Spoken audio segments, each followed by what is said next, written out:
Hey guys, Gavin here, back with another video, and today we're going to be working on this 2004 Kawasaki Prairie for a customer of mine. He called me up earlier, said he was using it, and said it's got where it was dying whenever you let off the throttle. He said you'd be riding, you go to decelerate, and it would just die. I went over there, test rode it, sure enough. Pretty much he described perfectly what it was doing. It would just slowly rev down and then just shut off. So it's got to be, I know it's got to be some kind of fuel issue. We just installed a brand new carburetor on it, but it still has some few fuel related issues, it seems like. So today we're going to be pulling the fuel tank, pulling the carburetor. We're going to check the filter in the fuel tank on the petcock and see if it's clogged, not allowing enough fuel to get through. And we're going to be looking in the carburetor, make sure it's good, check for water in the fuel and any debris like sand, dirt, anything like that in the fuel. So go ahead and get the camera set up and we'll get the fuel tank popped off. All right, got the tripod set up here. I'm gonna get over here and we'll get the fuel tank removed. Well, start with the seat.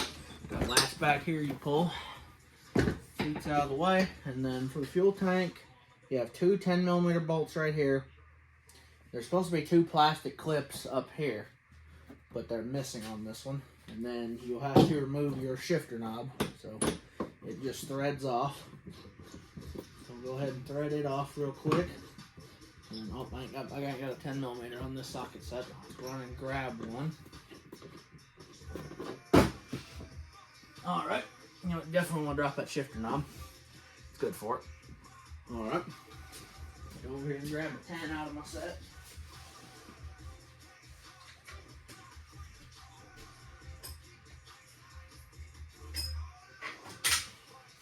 Alright, got the 10 off of this set that I have here. It's just the holder for it on the rail fell off. Alright, so there's two 10mm bolts here. This holds down your tank and your tank cover. Get a magnetic tray to stick those on. Ain't many bolts on this specific job, so just get my little 2-inch magnetic tray. Alright, then you want to pull your gas cap. You don't have to. You can pull the tank cover with the tank, but I just want to remove it separate and take it off of the tank, because I'm going to have to anyways. Now this is not factory. That was for heated seat that somebody added. It's not been hooked up though. We'll probably get rid of that while I got this off. Alright. Then you want to put your fuel cap back on so you don't spill nothing. Put your vent hose back. And then we'll have to remove the fuel line. Over here, I'll turn the camera off and do that, and I'll see you guys when I got it disconnected. All right, got the fuel line disconnected, and I also forgot to say you have to remove your fuel knob here. It's just a number 2 Phillips screw there to remove that. So now we can lift the tank out of the way. Fuel line is disconnected from it. Lift it out of the way. It is kind of a pain to get out of here. Well, not really a pain to get out, but if it's full of fuel, it makes it harder. If you want to kind of pull it to the right like that, that'll get it out of its tab in the front. It's got this little peg right here that holds it in. Gets it out of that. It's kind of an odd shaped tank because of the shifter being there. So that gets it out around that. Just want to set that off somewhere out of the way. Set it up around the foreman. And we will be coming back to that and cleaning the petcock filter. I'm going to move the camera a little bit closer to here where you can see the carburetor. All right, got it zoomed in on the carburetor. Don't really know how much you'll be able to see because of my hand being there. I'll try to keep my hand out of the way as much as I can. Now on this one, you should have a Phillips screw clamp right here, but it has been swapped out for this one with a flathead on it instead of a Phillips. I just want to loosen that. That's the clamp that holds your carburetor in. Loosen that up real good until your carburetor is loose enough to pop out. And then have the factory Phillips screw clamp back here on the airbox side. It wasn't that tight, but because, well, see, a lot of the Phillips ones are stripped out from just use. And then, all right, so what you want to do is you want to take and pull up on this airbox tube, kind of bend it up out of the way, and then you can pop your carb out. And there's two. And then we'll have to get a wrench for the choke cable.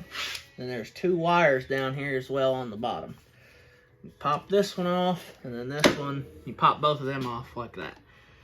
I'll get the throttle here. If it's not too tight, you can crack it loose like that.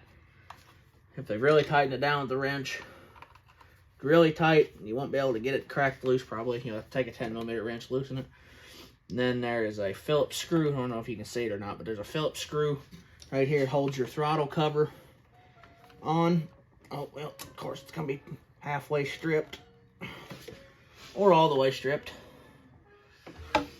So I'll have to get that. I don't know why that's stripped. Just put this new carburetor on there. There we go. I got it. Just to push on it real hard. Or go ahead and replace that screw there before we put this back together. I'm sorry if you can't see any of this. I'm recording on my phone and I'm standing on the opposite side of it, so I can't really see what's going on. Alright. Just want to remove your cover there. It's got the one screw. And then for your throttle, all you gotta do, once it's cracked loose, you loosen that nut a little bit. That'll pop out like that. And then you can take, raise the throttle arm up, pop the cable out. And then, depending on how tight this choke thing is here, you might be able to loosen it by hand. But I'm gonna just to be safe, I'm gonna grab a wrench and loosen it with that.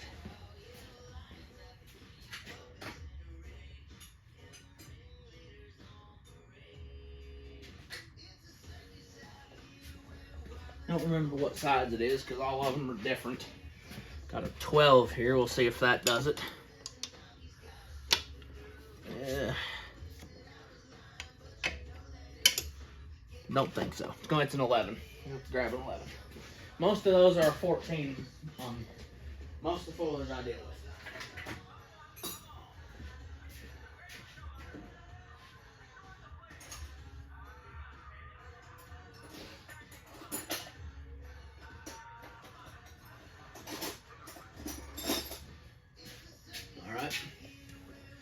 And sorry if you didn't hear what I said right there. I said most of these are a 14 or a 13. This one is an 11. Crack it loose. And then I always like to pull back this little rubber boot right here. Makes it easier to spin. So you can get it off easier. That little rubber boot off. Should be able to grab it and turn it. Well, that one's being stubborn. These here, you gotta be pretty careful with them because they're plastic. You will strip them out, thread wise or where the wrench goes on them. You'll strip them out both spots. I've got several of these, several foilers in before with these stripped, either in the threads because they cross thread them or where the wrench goes. But okay, that's simple. Carburetor's off. Guess we'll move the phone here and see if we can clean the petcock in the tank, or the filter in the tank, and we'll pop this carburetor open and look inside of it. Get you set up on the table next, I guess. All right, got you set up here on the table. I'm gonna take the carburetor and we'll tear it apart, look at it, and see what's up with it. So you got 4 Phillips screws. Hold on the bowl. You want to put good pressure down on them because they will strip. I mean, they're made out of cheapest metal that you can get in China, at least if you got an aftermarket carburetor. So you just want to be careful with them.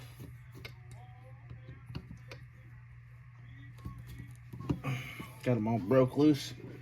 Good.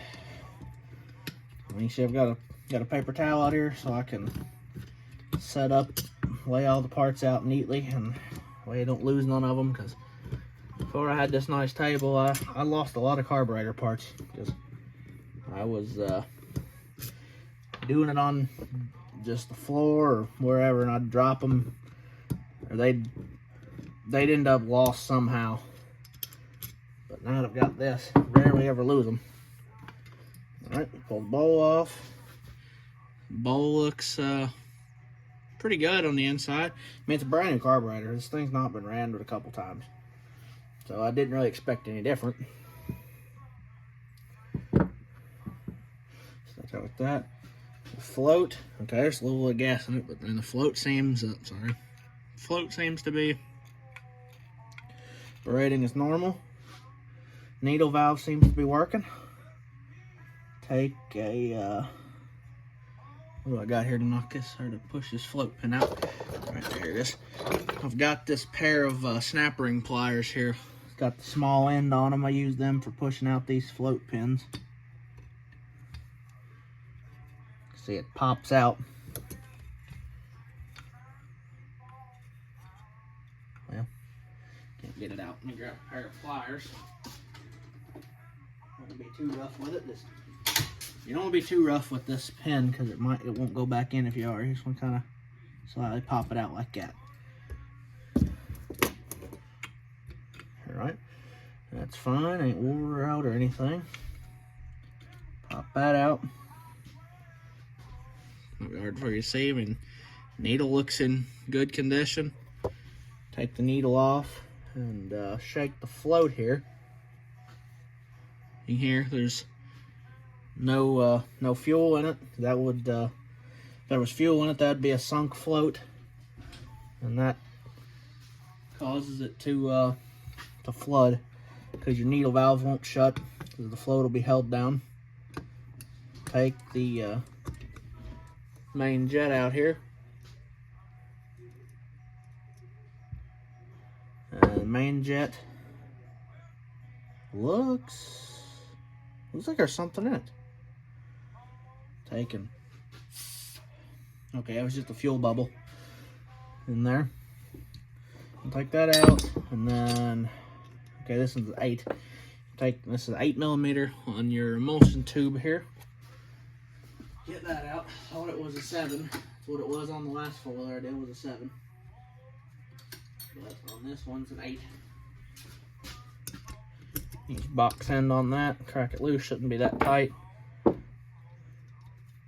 Should come right out. The emulsion tube is nice and clear. You want to check all of, here I can't see it, so if I can get it up here. There's all these little holes here. You want to make sure all of them are clear if this is an older carburetor, but they all appear to be clear on this one. Like I said, it's a brand new carburetor, it's only about a month old. So make sure all of them are clear, because if not, it'll run rough. And then next up, you'll take flathead screwdriver, small one, and crack loose your pilot jet. Pop it out. Drop it down in the carburetor. Okay, pilot jet looks clear to me. Yep, pilot jet is clear. I like to set all this stuff kind of together here. Just kind of make it more neat.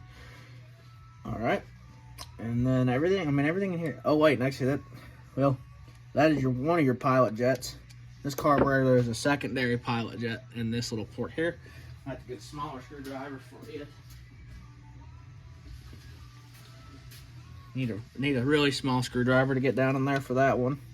But you don't want to get too small one to where you will strip the jet out if it's really tight.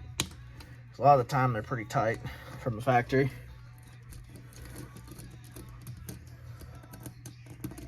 All right, tip it upside down, your jet will pop out. See, it's a real small jet. It's got the little holes in it as well, like the emulsion tube. I don't know if you can see that, but these are bigger holes. I can see they're clear. And the jet is clear as well. This is a very small jet as well, I will say. And everything inside the carburetor looks fine. I see nothing wrong in here. There's not really any debris in here or anything. Everything here looks good. What am I thinking? The slide, sorry. Slide works just fine. Goes up and down as it should. The butterfly opens and everything. Spring good on it. Returns like it should, opens like it should. I think this carburetor is good to go, like cleanliness wise. So we're going to put it back together. The only thing I'm going to do, I'm going to up the jet size per the customer's request, because we upped it once before and it did make a difference in how it ran. I'm going to up it again and see what it will do. So this is the pilot, the main pilot jet, 64 or 0.64. What size that one is. And I know the main, if I remember right, I installed this main in this carburetor. It's not the factory main. This main is a 165, but it's been drilled larger. Now that is larger than stock in this machine. I think stock is a 140 in the 360 Prairies. Don't quote me on that though, I haven't looked. But I have this set up here. It's got jets in it. And this other carburetor parts and stuff. This here is a 190. Nope. Something like that. 190. I have right here. That 165 is drilled out to about a 185, 190. I have a 200. I have a 200 right here, brand new. I'm gonna throw in it and just see what that does to it. So like I say, it's a fair amount bigger. I will put the 165 back in the package that the 200 was in here, just for sake of keeping it. But I get the carburetor back over here. This is the fact, like, this is a factory OEM Mikuni jet. I bought it for something else, and just I've had it laying around here. Take your screwdriver, just tighten it. You don't want to over tighten them though, because if you do, it's a pain to get back out. But you want to tighten them tight enough so they won't fall out, obviously. All right. Now we've checked for sunken float and everything. We know that's not an issue. We can reinstall our float. The needle won't fall off. I'm sorry if the video is not the best. It's kind of a new type of video for me. I'm not really used to recording a repair video like this, so kind of just bear with me here, I guess. Just trying to figure out how to do all this and figure out if it's better to do it this way or maybe do it on a chest mount. See that pin there pushes in pretty good, stays there. Float level at the point of right there is your float level. Whenever the needle seats, float level, I don't know if you can see it, sorry, couldn't even see that. The float level is good. Float level is too high. If it goes all the way up into the carburetor and isn't sealing, that could cause a fuel leak from the overflow if it's not shutting the fuel off properly. This one was not having any of those issues, but while I'm in there, while I'm in the carburetor, I always like to check. That's kind of just a rule of mine. If I'm in there, I'm gonna check it all over. I mean, all I took this really apart for was to change that jet and check for water in the fuel or any moisture at all. You can always tell if there was any, because there'd be like little bubbles in the bowl. We're also going to check the fuel in the fuel tank, make sure there's no water in it, because that was actually a problem with this machine last time, where my customer filled it up at. They had a batch that had water in it, I guess, and he ended up getting a bunch of water, and being as small of a motor as this is, it couldn't couldn't run right with the amount of water it was getting in the fuel. All right. But yeah, that was its problem last time he brought it over here, was water in the fuel. So now we're up that jet size. I'm gonna get the camera readjusted. We'll get the tank up here, and we'll check this petcock out and see if filter's clogged. Got the tank up here. We're gonna pop this petcock out and inspect the internal filter. So this machine has either, it looks like the option of a 11mm or a Phillips screw head. And the good thing is, it looks like this has never been out. If it has, whoever took the screws out did a good job at not ruining them. Oh. Yeah, that's probably, it's pretty nasty. There's some stuff down there. It's not the worst I've ever seen, but you can see there is some like leaves and some dirt, rust. This petcock needs a flush. Can tell you that much at least. Luckily, either one of the filters don't look clogged, except this one looks partially clogged on the bottom, but not too bad. That probably means the inside of that tank's pretty dirty on this bottom side. I will be looking into that, I guess, and check for the customer just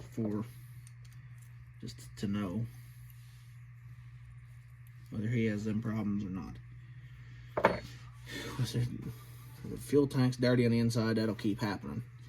So we'll see if we can get these filters off of here. I know the top one should come off pretty easily. Don't know about the one for reserve. Can't ever guarantee nothing with them.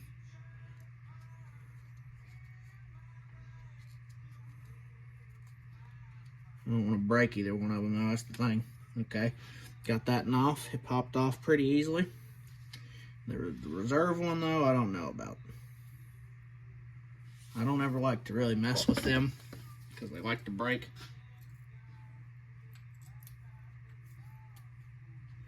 And on a four-wheeler, I mean, you want one just for having, knowing that if there is any contamination in your fuel, you won't have to worry about it getting into your carburetor.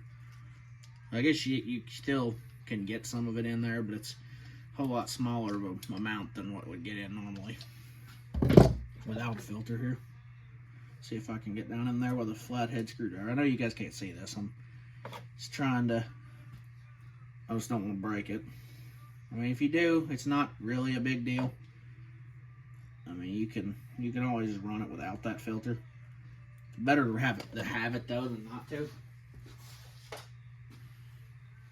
But it's not quite a necessity. Just make sure you have an inline. If you have an inline filter, you're fine. You don't really need these. I don't think I'm gonna be able to get the reserve filter out. I can just flush it out without that, I guess. What I'm actually gonna do, I'm gonna take off the rubber O-ring that's on here and put this in my ultrasonic cleaner for a few minutes and let it run a short cycle, and just that way we can flush all the crap out of it that way. Now you do want to make sure if you do have an ultrasonic cleaner, you're gonna run anything like this in there, you don't get all rubber O-rings and gaskets off, because it probably won't quite hurt them if you're just running dish soap and water like I am, but it still ain't good for any rubber parts like that. Now this O-ring here looks pretty rough. That's another reason, especially if you got the original O-rings like this that are still good, but you just want to keep them that way. You really don't want to try to add any more damage to them by putting them in an ultrasonic cleaner or something like that. So I'm gonna go ahead and cut the video, put this in the ultrasonic cleaner for a minute, and I'll see you guys when I get that done. All right, got it out of the ultrasonic cleaner here. It's nice and clean. Blew air through it to get all the water and dish soap and everything out of it. So it's nice and cleaned out now. Tested it both ways. The on and the reserve both work. Get the other screen here and put in it. It's clean. It was already clean to begin with. it just kind of pops down on here. Just want to be careful with it, not to break it. Yeah, see it's on there and it spins. It's nice and clean now. It should work a lot better than it did. Go ahead and turn it off here with my wrench. And clean up here a little bit. And I'd kind of like to drain the tank and clean the inside of it. So I'll do that off camera. But for right now, I want to put this back in and drain some fuel out into a bucket, see if there's any water in it.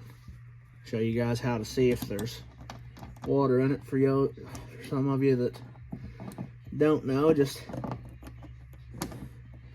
I'd like to start, if you guys like watching this video and would like to see more like this, let me know. And I'd like to start making more like this. I mean, I'd like to educate some more people on some people that don't know how to really work on their own stuff. I'd like to help them be able to work on their own stuff. Not have to take it to dealerships or anything like that to have it worked on. Go ahead and move the camera back here. Adjust it. So I don't feel like cutting it again. Right now, I'm probably just moving the camera back a few inches. I'm gonna go grab a container and drain some gas out.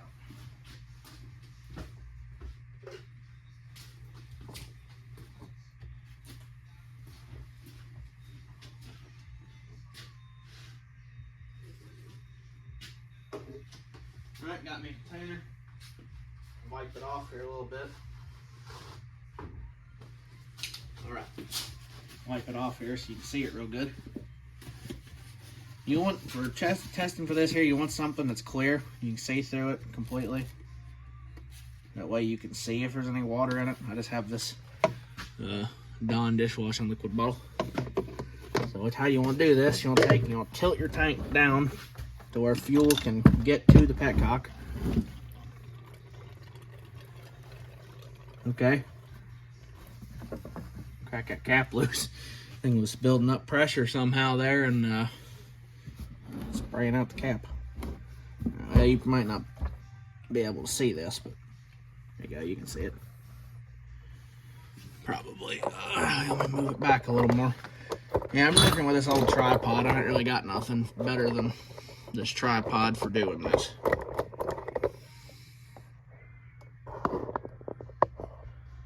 Alright, so you just want to take here and just take it, get you a wrench or your knob.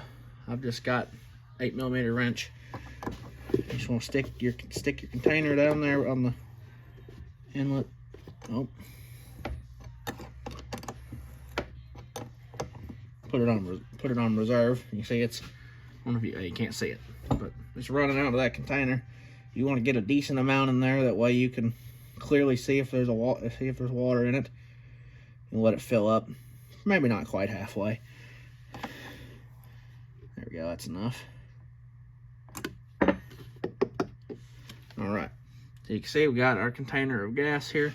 And how you want to test for water is you want to hold it level like that. Doesn't really look level for you guys, but it's level for me.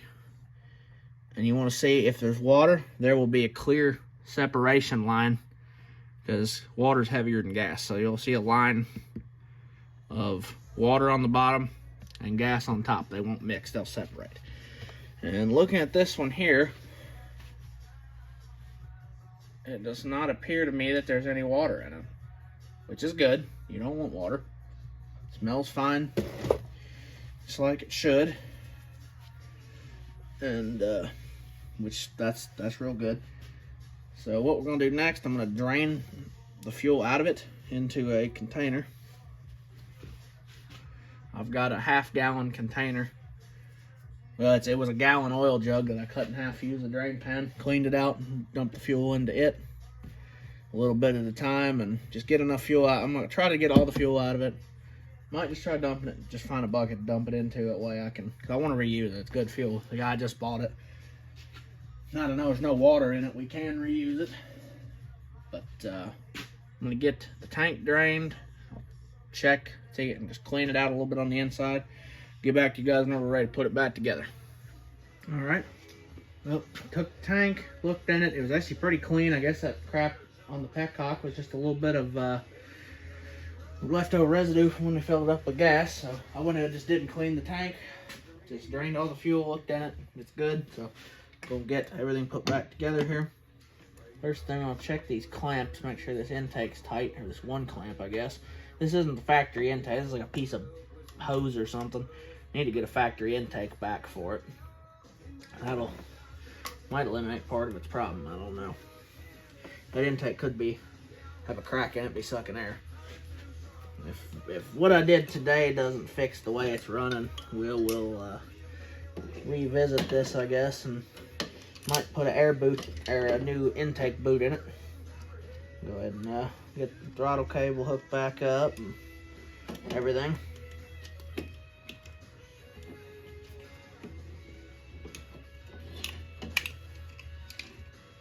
Get it in there. And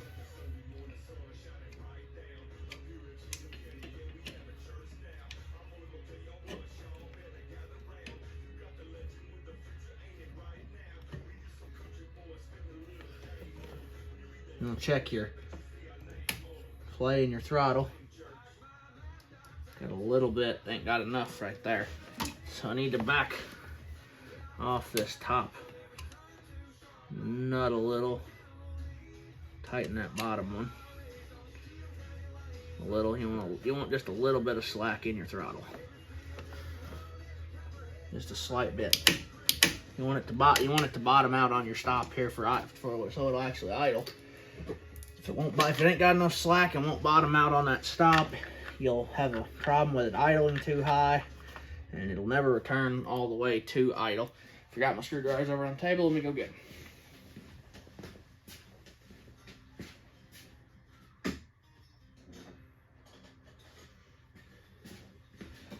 All right, sorry about that. I forgot my screwdrivers. But as I was saying, if you don't let it return all the way,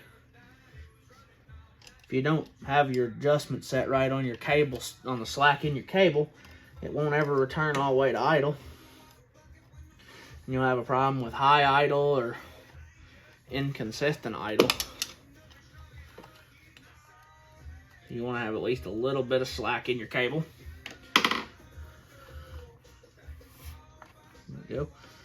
I'm going to take a wrench here and tighten this up to the 10 or 11. 10. I'll take a wrench and tighten that up real quick.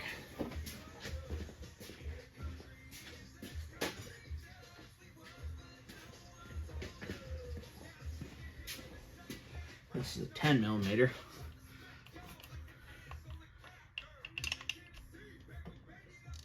There you go. It's tight now. I can flip it around, hook our choke back up. Like I said, when I was taking this off, you want to be delicate with this choke piece. It's plastic and very easy to strip in either way, with stripping it where the wrench goes on, if your wrench is too loose, or stripping the threads. Got lucky right there, got start first try on threads going in. Just want to be careful when tightening it. And whenever you feel it where it wants to stop, there, you want to quit. You don't want to go farther than that, because you strip it out and then you're fighting with it. You'll hook up before you go ahead and finish bolting it in. You'll hook up your 2 wires here. Got 1 spade terminal and 1 bullet terminal, so you can't mix them up. So we'll take and now just the reverse of how you pulled it out of here. There we go. It's in there. Then you just will take. I don't know if you can see that, but there, this pink hose running out of here runs back to a little hole in the intake boot. We go into the air box. Now that you've got that done, got it in there, you can tighten down your clamps here. Recommend holding them with your thumb, because if not, it's just going to spin. It's going to be a huge pain to deal with. Make sure your carburetor's sitting pretty much level too, because if not, that'll mess up your float. And it can act up some if your carburetor is not sitting level as well. So just it's not a guaranteed that it will, but it's always a possibility. Pretty much anything, there's pretty much anything can make them run rough, but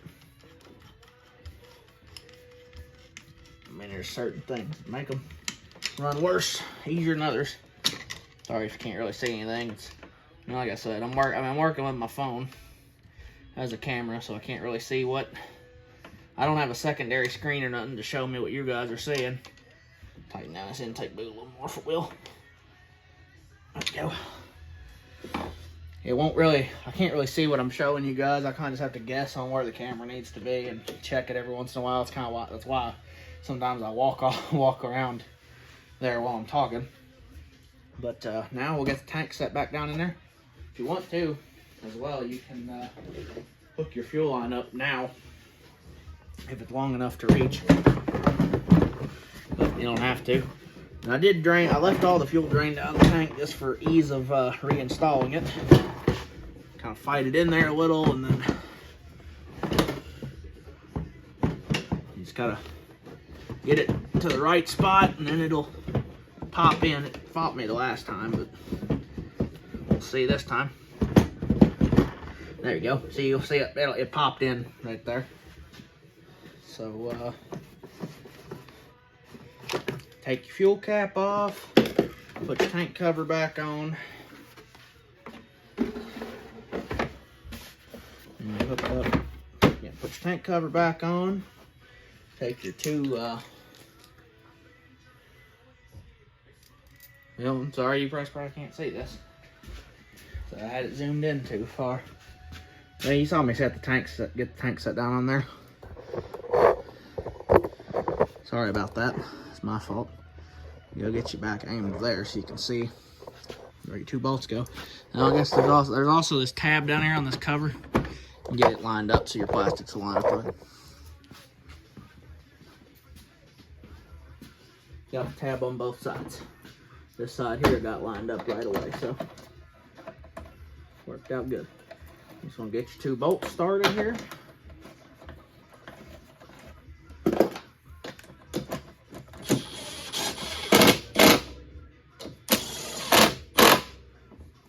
Alright, don't tighten them too tight, but also that really ain't gonna hurt them, I guess. Then you take your shift knob, put the shift knob back on here.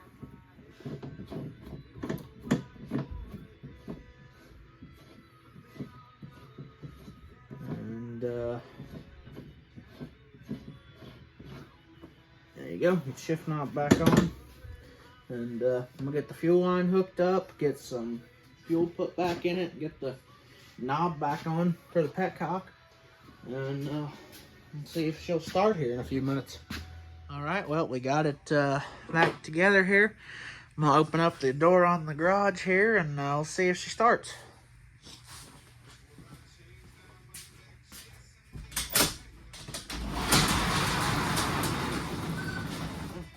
Oh well, though, part of it. Alright, around here we will turn the fuel on. Key on there and see if it starts.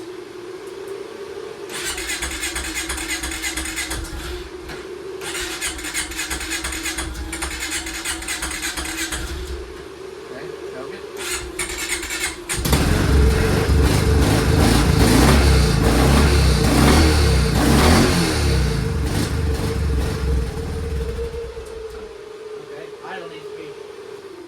Idle needs to be turned up.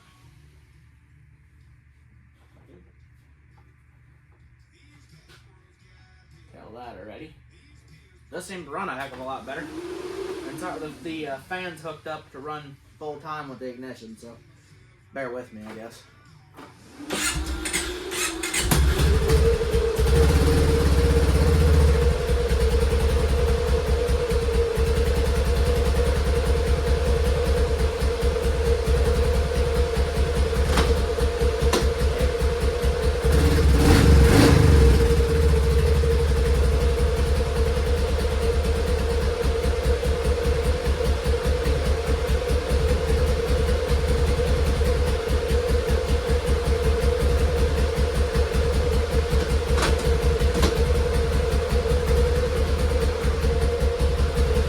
she seems to be running pretty good. I'm gonna take it out and test ride it, and I'll let you guys know the end result. All right, yep, took it out, test rode it, runs perfect. I mean, didn't have a single issue. I mean, winds up good. I took it down the road and it never skipped a beat. So I guess I'm gonna call it fixed and call my customer tomorrow and let him know it's done. I expected it to make it better. I didn't expect it to fix it completely, but I guess it just needed more fuel. Now it does run a little bit rich now with the big of a main jets I put in it, but it won't hurt nothing it running a little bit rich. It's better for it to run rich than run lean, because running lean you burn your motor up and run hotter running lean than it will running rich. So go ahead and end the video. If you guys like this, want to see more videos like this, let me know down in the comments. So guess I'm gonna end it here. I'm gonna go up in the house because it's about 9 p.m. right now, and I'm pretty wore out. So I'm gonna go upstairs and call it a day. So I'll see you guys in the next one.